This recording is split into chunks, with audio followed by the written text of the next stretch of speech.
Bismillahirrahmanirrahim. Assalamualaikum warahmatullahi wabarakatuh. Alhamdulillah wassalatu wassalamu ala Rasulillah wa ala alihi washabihi wa man wala wala haula wala quwwata illa billah amma ba'd. Apa kabar semuanya? Insyaallah pada hari ini kita akan membahas tentang akhlak ya. Jadi ini salah satu rangkaian dalam pelajaran atau materi PAI, Pendidikan Agama Islam. Selain akidah, ibadah juga ada akhlak. Nah, tentang akhlak kita akan membahas pertama, apa itu definisi akhlak.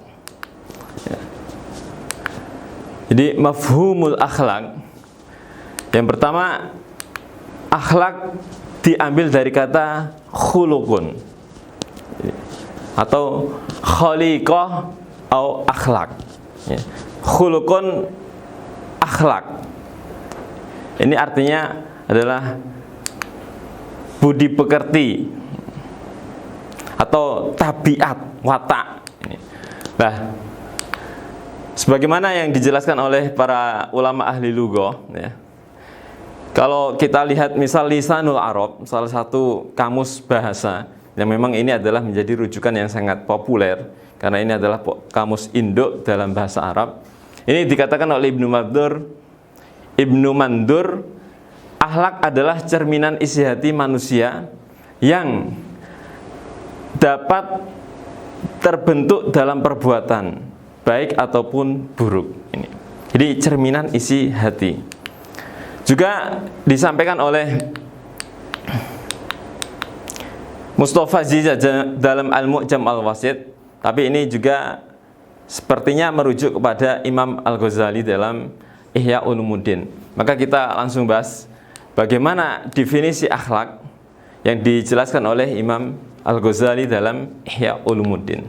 Jadi seperti yang disampaikan oleh Mustafa Zizat ini ya. Jadi Imam Ghazali ya, ini mendefinisikan tentang akhlak adalah al-khuluqu ibarah an hayatin fin nafsi. Jadi akhlak adalah ibarat ungkapan tentang hay'ah, sikap, perilaku fin nafsi di dalam jiwa, rasikhah yang sangat mendalam ini ya. Tasduru al-af'alu bisuhulah wa yusrin.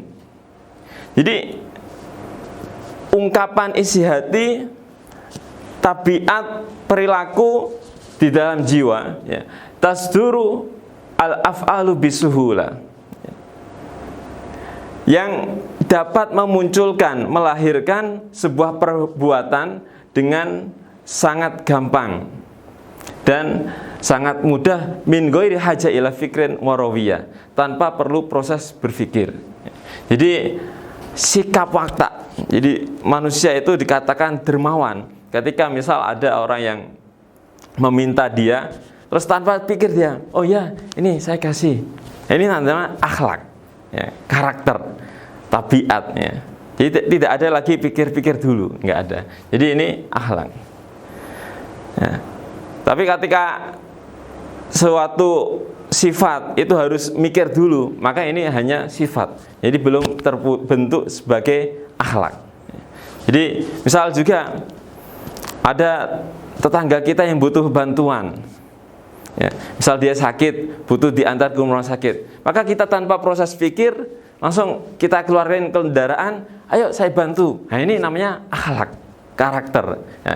Jadi kalau baik itu makanya disebut dengan akhlak. Maka disinilah Imam Ghazali menegaskan, fa in kanat al hayatu bihaistu tasduru anhal af'alu al jamila al mahmuda aqlan wa syar'an summiyat tilka al hay'ah khuluqan hasana. Maka jika yang terlahir itu perbuatan baik, maka disebut dengan akhlak yang baik, khuluqan hasanan. Sebaliknya, wa in kanat as-sadir anha al-af'alu al-qabihah summiyat al-hay'ah allati hiyal masdar khuluqan sayyan. Tetapi ketika perbuatan itu yang terlahir adalah perbuatan yang buruk, maka ini disebut khuluq sayyi. Jadi akhlak yang tercela. Maka misal ada orang sedang jatuh, kemudian keluar dari kata-katanya tercela, mencaci maki, menyalah-nyalahkan batu, ya. Ini maka ini adalah akhlak yang tercela. Jadi ini watak. Nah, maka inilah pentingnya kenapa kok kita harus belajar tentang akhlak. Nanti kita akan jelaskan pada slide yang berikutnya. Kemudian perintah akhlak adalah perintah Allah dan Rasul-Nya. Allah Subhanahu wa taala memberikan contoh berfirman di dalam surat Al-Ahzab, "Laqad kana lakum fi Rasulillahi uswah hasanah." Sungguh, tapi pakainya laqad. Jadi lam lit taukid dan qad ketika memasuk dalam fi'il madhi ini taukid. Jadi ada dua taukid. Sungguh, tenan ya. Bahwa di dalam diri Rasulullah SAW terdapat uswatun hasanah. Nah, ditambah lagi taukidnya itu ketiga adalah takhir ismu kana atau takhir al-fa'il.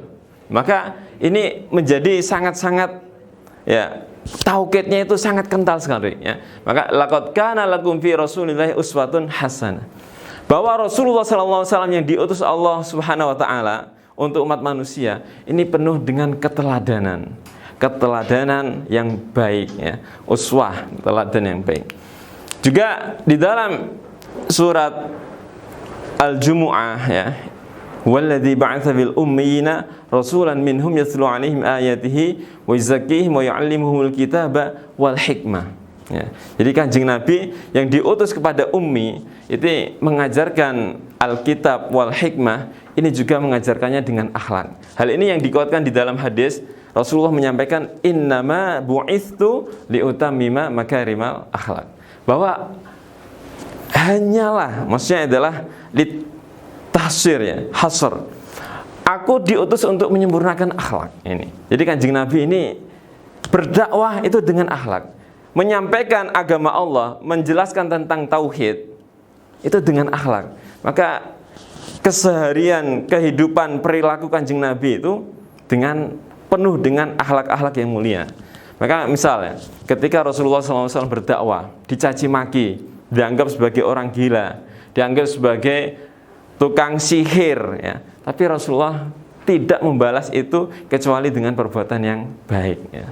Bahkan kadang ada seorang wanita Yahudi yang senantiasa menjelek-jelekan Rasulullah, tapi justru Rasulullah senantiasa memberinya makanan dengan lembut, memberinya ya doa biar dia dapat hidayah. Ini juga yang dilakukan Rasulullah kepada Umar bin Khattab. Umar bin Khattab itu dulunya begal itu. Tetapi Rasulullah SAW ingin mengajarkan hidayah lewat doa. Tidak membalas dengan kekerasan tetapi dengan akhlak. Ya Allah, berikanlah hidayah kepada salah satu dua Umar. Tetapi kemudian Allah Subhanahu wa taala memberikan hidayahnya kepada Umar bin Khattab. Jadi ini adalah akhlak. Nah, salah satu contoh akhlak yang menarik yang disebutkan oleh Sayyidah Khadijah, ini istri Rasulullah yang senantiasa menemani, memberi motivasi kepada Rasulullah. Jadi ketika Rasulullah SAW sedang gundah, itu Khadijah memberikan motivasi, menenangkan dirinya. Apa kata Sayyidah Khadijah? Kalla wallahi ma yuhzikallahu abadan. Allah enggak bakal membuatmu sedih ya. Tidak akan menyusahkanmu ya. Innaka latasilur rahim. Jadi Kanjeng Nabi itu suka melakukan silaturahim ya, dengan keluarganya. Ini termasuk dengan akhlak. Wa tahmilul kal ya. Suka menolong orang lain, membantu orang lain. Wa taksibul ma'dum wa tukri ad-dhaif, memuliakan tamu. Orang Arab memang sudah terkenal dalam memuliakan tamu. Tapi kalau Kanjeng Nabi memuliakan tamu lebih-lebih lagi ya. Sangat-sangat memuliakan ya. Wa tu'inu ala nawaibil haq ya. Jadi ini salah satu contoh yang dicontohkan bagaimana Rasulullah SAW dalam berperilaku atau berakhlak. Nah, kemudian kenapa kita harus menjadi pribadi yang berakhlak mulia? Ini ada keutamaannya yang perlu kita sampaikan di sini. Pertama, ya, bahwa orang yang berakhlak ini menunjukkan kesempurnaan iman. Maka Rasulullah SAW sabdakan, akmalul mu'minina imanan ahsanum khuluqa. Jadi orang mukmin yang paling sempurna imannya itu adalah yang sempurna akhlaknya. Ya, ini.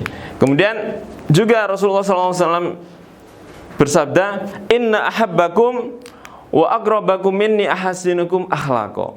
Jadi keutamaan yang kedua, orang yang berakhlak mulia ini akan mendapatkan derajat yang tinggi, istimewa, nanti dekat dengan Rasulullah SAW di hari kiamat. Jadi akhlak. Ya. Kemudian yang ketiga, Rasulullah SAW ditanya, ma aksar ma yudkhilu al jannah. Perbuatan apa yang banyak memasukkan seseorang ke dalam surga? Maka kata Rasulullah, at-taqwa wa husnul khuluq. Takwa, takut kepada Allah, dan yang kedua adalah husnul al-khuluq. Jadi akhlak yang baik. Ini keutamaan akhlak yang ini. Dan yang keempat, wa innamal umamu al-akhlaqu ma baqiyat fa inhum dhahabat akhlaquhum dhahaban. Ini bukan hadis ya, tapi ini adalah sebuah syair yang ditulis oleh Amirul Mukminin, Amirul Syu'ara, Hafidz Ibrahim. Jadi ini sangat terkenal sekali ya.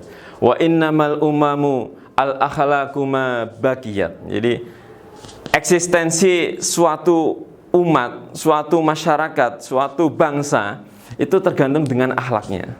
Fa inhum dhahabat akhlaquhum dhahaba. Jadi harusnya ini fa in dhahabat akhlaquhum dhahabu. Jadi jika akhlaknya hilang, jika akhlak suatu masyarakat itu hilang, maka hilanglah bangsa tersebut, musnahlah bangsa tersebut. Jadi inilah pentingnya kenapa kita harus belajar akhlak ya.